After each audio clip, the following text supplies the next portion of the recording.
So in this segment, we're going to be discussing the Labour Party and their kind of answers to what's causing the delays at the Dover-Calais crossing and their kind of answers to it. And yeah, buckle up for this one.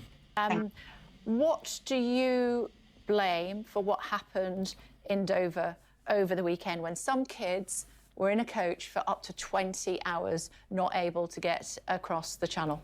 And that's because of the delays when it comes to passport checks. And it's not just some kids. There are a lot of coaches. If you look at the amount of coaches in this Guardian picture, Kay Burley's downplaying it. Oh, it's a total nightmare for those children. You had school trips being cancelled that they will have been looking forward to and then just, cancelled as a result of all of this chaos. Look, clearly there are additional passport checks and things as a result of Brexit. That's obviously factually the case. So, that's it. It's done. The conversation's over. It's the end of freedom of movement, which the Labour Party are against. That should be really the end of it. It's because of the end of freedom of movement we're going through this. But, she goes for the old make Brexit work. But our approach has been to say we need to make Brexit work. And that means doing proper planning and having proper systems in place.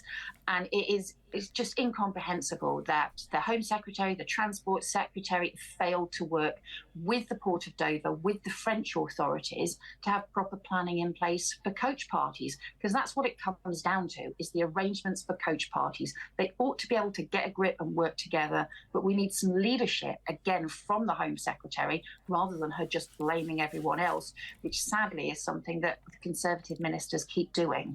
So, the issue is it's not just coach parties. The framing here is pretty abysmal. The pictures, there are a lot of coaches, but remember seeing it last year. It was a lot of cars.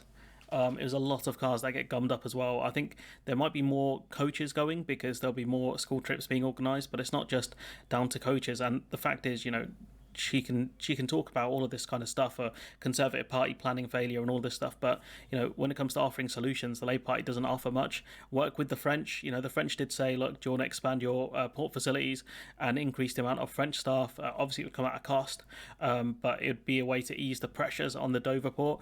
We said no, and the French were like, cool, see you in March. And we saw endless queues in March, and we blame the French for it continuously. By the end of the day, it's down to the end of freedom of movement, and no amount of, quote, making Brexit work will solve that.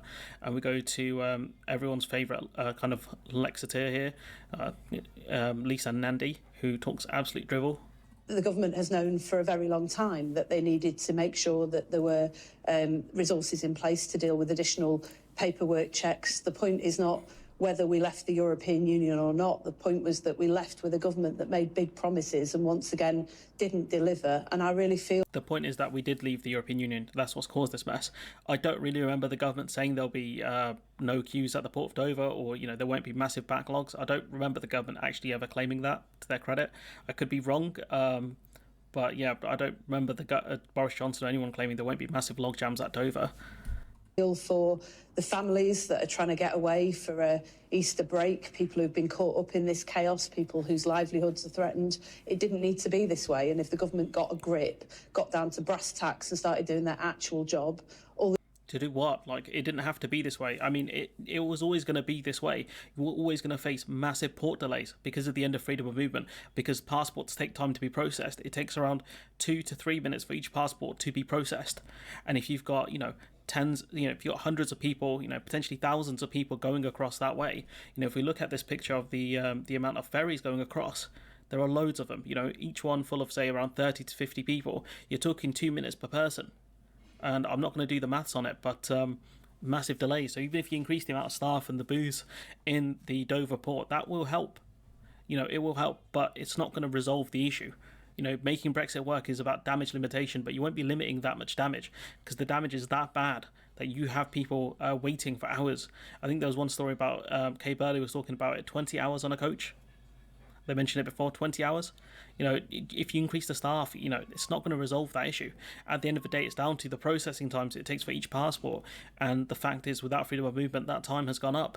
So for Labour to keep pushing this idea of we're going to make Brexit work and we'll make a deal with the French and all this other nonsense, it's not going to work. It will resolve minor amounts of issues. It will cut down some of the time, but it's not going to resolve it fundamentally. And at the end of the day, I've seen people kind of say, Labour have to say this because they want to win the election stuff. I want to see the evidence for that, because at the end of the day, the Tories, they kind of try and set the narrative. They set the narrative, they set the rhetoric, whereas Labour are just following opinion polls, not really knowing what to set when it comes to policy. On some days they'll say, oh, these are our policies for these things like windfall taxes, etc. And then other days you're told, oh, you got to wait for the manifesto to come out for Labour policies. Everyone seemed confused about what Labour actually wants to do. And the question is here, what are Labour going to do when it comes to resolving the issues? Maybe I haven't seen the clips of what they said specifically would resolve the issues. Maybe we're going to have to wait, or maybe we'll never really find out. But when it comes to, people saying Labour have to say this stuff, I think you're doing the Labour Party's job for them, which is, just accepting their spin and passing it on to other people. I'm not going to mention names, but I think it's just unfortunate people are just constantly giving the Labour Party cover for some of the stuff that they have said. Because again, I would want to look at the polling on, what people want, and you can argue about triangulation and all this other stuff. Or Labour are going to have specific polls on these sorts of issues, but until you've seen those polls, you don't actually know if they exist. When it comes to people talking about Labour strategists, where are these geniuses? They lost in 2010, lost in 2015. So I'd want to see who are the geniuses involved here. Where are their wins? What's their record? Because we've seen Dominic Cummings. We saw his record. He helped them get over the line in 2016, got them a huge win in 2019. So where are the wins of these so-called strategists in the Labour Party? That's what I'd want to see. Because at the end of the day, if you keep coming out with nonsense like these kind of points that Labour MPs and shadow ministers keep coming out with, all that's going to happen is you're going to get dismantled by people, and you're going to end up with saying this. I ain't gonna lie, I'm getting cooked. That's what's going to happen, and at the end of the day, Labour needs to come out with, if you're going to focus on this point of the delays around the Dover-Calais crossing, unless you come up with solutions, you're just going to look stupid. Because at the end of the day, at least you've accepted Brexit is a problem, but then saying, there are other things we could do to resolve it, like coming up with deals with France. Like, people are going to say, well, that's not going to resolve anything. Increasing a couple of border stuff is not going to solve anything. So it's just me getting just really angry. Just one thing to add here, these are two politicians fundamentally lying about, the impacts, why we're seeing such delays, about the kind of solutions to it as well. I think, you can deal with French wherever, but fundamentally they are still lying to people. And once, if Labour do win the next election, once those Dover delays keep continuing, what's the answer you're actually going to give to people at that point? Because you can look real stupid.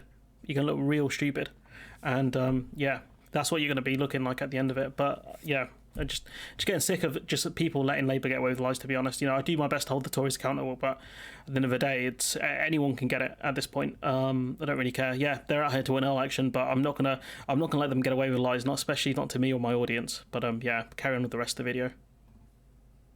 So I'm just going to watch one of my favourite clips of this year that I've discovered. I ain't gonna lie, I'm getting cooked. That's me. That's my brain whenever I have to cover Labour nonsense. But anyways, I'm going to leave it there. Let me know what you think in the comments below. Please, if you're in the YouTube space, stop giving Labour cover for their nonsense, especially when you claim you're pro-EU, pro-freedom of movement. Let me know what you think in the comments below. Like, comment, share, subscribe. Support the channel on Patreon if you can. And hopefully I'll see you in the next one.